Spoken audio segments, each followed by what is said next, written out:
tanto, asignaturas pendientes que temos en Galicia, a xestión do territorio, superficie agraria útil. Temos que, entre todos, conseguir de unha vez por todas revertir a situación e conseguir incrementar a superficie agraria no noso país, e unha cuestión que tamén é vital. Cada vez temos máis dificultades de conseguir man de obra nas explotacións, en leite, en carne, en viño, e de algún xeito hai que activar mecanismos para minorar o nivel de exigencia burocrática para contratar personal. E desde logo, se queremos facer atractivo o medio rural, se queremos facer atractivo o campo, se queremos que os xoves se queden no medio rural, hai unha cuestión que é fundamental, que son os servicios públicos. Desmantelar servicios públicos é sinónimo de invitar a xente nova a que marche das explotacións. Precios dignos e servicios públicos dignos e de calidade son cuestións que son fundamentais. Fauna salvaxe é outra das asignaturas pendientes. É dicir, estamos cansos verdadeiramente de que mantén, que les dá de comer permanentemente o lobo xabarí, a fauna salvaxe, sean os agricultores e os gandeiros deste país. Son irrisorias as axudas que hai para paliar daños. En Xabarí o tope está techado en 2.700 euros. Hai danos que se generan en explotacións que 2.700 euros non se pode, en ningún caso van a paliar esos danos, e o que non se pode facer responsable en ningún caso, entende esta organización, é os cotos de caza. É dicir, porque nin teñen capacidade económica para facer frente aos danos que generan os jabalís, e nin siquiera teñen capacidade de contratar seguros para paliar os danos que genera a fauna salvaxe, porque non hai compañías de seguro que aseguren iso.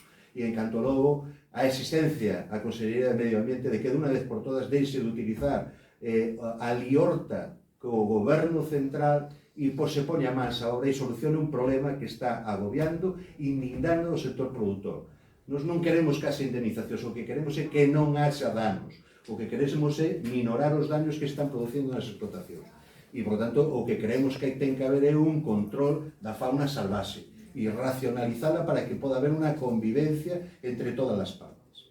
O ano tamén foi un ano de sequía no sector eólico, un sector que consideramos fundamental porque pode generar ingresos e pode generar dentro do medio rural buenas expectativas económicas, pero certo é que hai unha paralización total. O que creemos de verdad é que ten que poñerse en marcha un novo plan sectorial eólico en Galicia, de acordo con todas as partes implicadas. Hai sitios onde se poden instalar os parques eólicos sin que lle faga daños explotacións deste país ni aos veciños e veciñas que vivimos no rural. E, por lo tanto, o que necesitamos é un gran pacto, onde todos estemos de acordo, onde non se genere daños e onde se aproveiten os recursos que poden ser bons para todos, pero que haxa un reparto equitativo entre os propietarios, que teñen que ser os legítimos beneficiados, e, lóxicamente, as persoas que viven no rural e que van a sufrir de algún xeito a instalación de parques eólicos. En definitiva,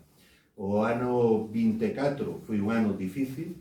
O ano 25 ten que ser un ano de salida de determinados problemas e de posta en marcha de mecanismos para resolver os eternos problemas dos que levamos falado no sector agrario e facer un chamamento ás administracións para que todos xuntos podamos darlle salida.